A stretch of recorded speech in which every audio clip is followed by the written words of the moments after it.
This is a Renew original recording.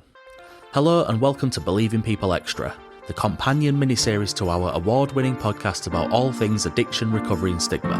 I'm Robbie Lawson, the show's producer, and each week I'll bring you highlights, exclusive recordings, extended cuts and powerful moments from our archive. This series brings together the most impactful conversations and recovery-focused insights, condensed into short episodes to support and inspire those on their journey. In this clip, Amy Jo Johnson talks about why she chose to stop drinking. Not because she hit rock bottom, but because alcohol was making her anxiety louder and life feel harder. She shares the simple mindset shift that helped the most. Instead of saying never again, she reminded herself that she could drink, she just didn't want to. Amy Jo also reflects on how not drinking changed their friendships and why having support at home made it easier to stop. Sober. I don't know. That's such a heavy loaded word. It is quite a loaded word for someone. Yeah, for me, it's been 2 years since I decided I don't want to drink anymore, and it's my choice. And at any point, I could change my mind if I wanted to, and I think that's helpful for me. Yes, because I have no desire, and it sort of gives me the control. I feel as well, and it has been almost 2 years. May 23rd is the day that I was like, I'm done. And I feel like within those 2 years, the confidence within even talking about that is now really because I'm so comfortable with not drinking now. It's such a part of my life now that I guess I just have more confidence around that. Like the first year, it was like, I don't want to talk about it because I don't want to disappoint maybe myself or somebody else. But now I have absolutely no interest. It's funny you should say that about the label though, because I too found that when I attach a label to something, it becomes really hard to do. Here in the UK, we have a annual campaign called Dry January, where people give up alcohol for a month.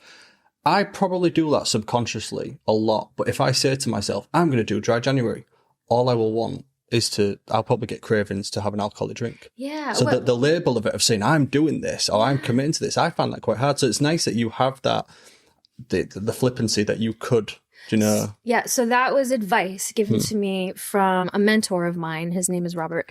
But when I first decided to quit 2 years ago, I was really struggling for the first maybe 3 weeks. And I actually called him and I was just like, not that I wanted a drink, but it was just like almost like a mind fuck happening for me. And I called him and I'm like, I'm driving myself crazy. Yeah. He goes, well, what is it? And I was like, I say I'm not going to drink anymore, but it's like, it's making me crazy. And he said, then go have a drink. You're allowed to go have a drink. And I was like, but I don't want one. He goes, great. Yeah. Now it's been spun back on you. Yeah, I don't even want one. Yeah. And he's like, yeah, so just tell yourself you can, but you just don't want one. So that works for me, and it has worked. Good.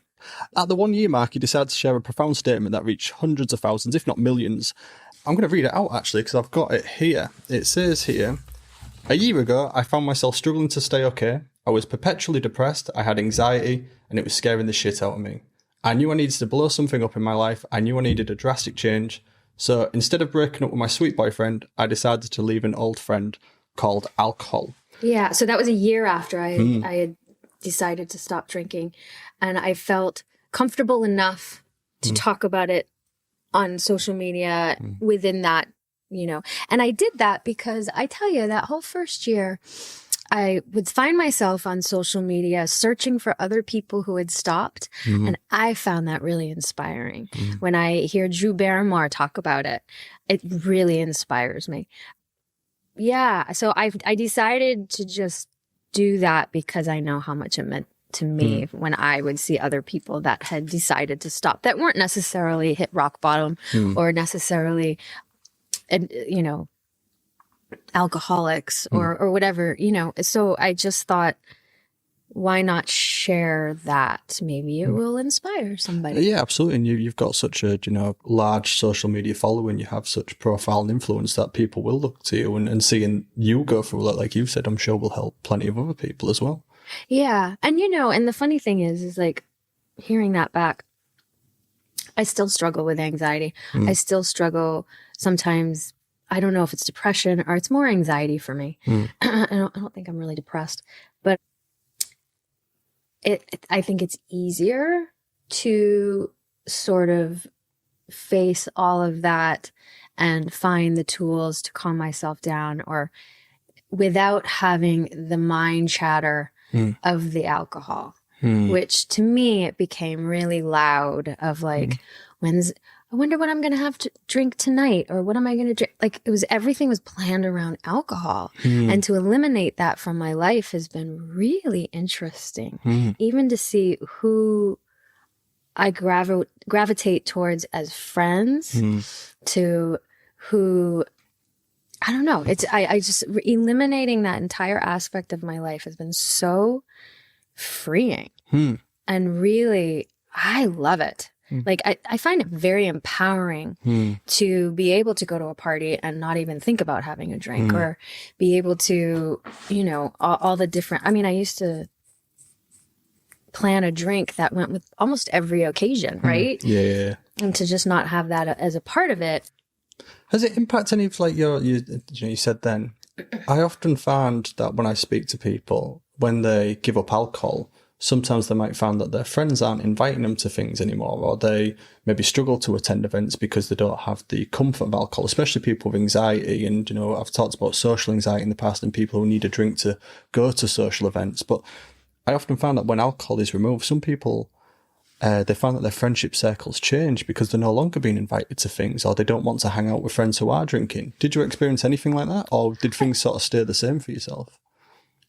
I did experience that, but what I really saw was who are my lifelong friends and my friends that I consider family. And if I have a drink or if I don't have a drink, it doesn't matter within any situation. And I realized I'm very bored quickly sitting around someone's counter with people just drinking. I don't find it that inspiring. And you know, at first, I think it was like, I put it on myself, like, am I boring? Do I not have enough to say? But then I realized, no, this situation is boring. It was much more fun when you was under the influence of alcohol. Now you're sober, you realise, hang on, these situations aren't as fun as I thought they were. Yeah, I completely get that. I think there's some people that just like, they may, you know, when I did drink a lot, not a lot, but it was a part of my life of almost every day. And somebody would stop drinking. I remember thinking like, oh, they're probably not fun anymore. Yeah, that is. I was the culprit. Yeah. Well, that's what I mean. So it's one of the things, at least you can understand it from another point of view then, completely. And I remember sitting on my backyard with my pal Joanne, my best drinking buddy, who's now a very good friend still. And I looked at her and I'm like I said in that thing, I got to blow something up. And I don't think it's Matt. I think it's this. And we were like, okay, all right. So we just partied that day. And then it was like maybe a month later where I was in Cannes actually. And I just almost started to feel disconnected from my body, and I went to Cannes and I hadn't drank wine in over a year because it wasn't sitting well with me. And I decided that since I was in France, I could have rosé. And I drank all that rosé, and then I went out that night and I drank more. I drank myself to a point where I couldn't even see straight. Laid on the beach all the next day, just so hungover, and then started to have panic attacks the next day, and then knew I had to fly. And then I remember saying to Matt on the phone, and I said, I think I need to stop drinking. And I don't know how to do it. And he said, I'll stop too. Yeah.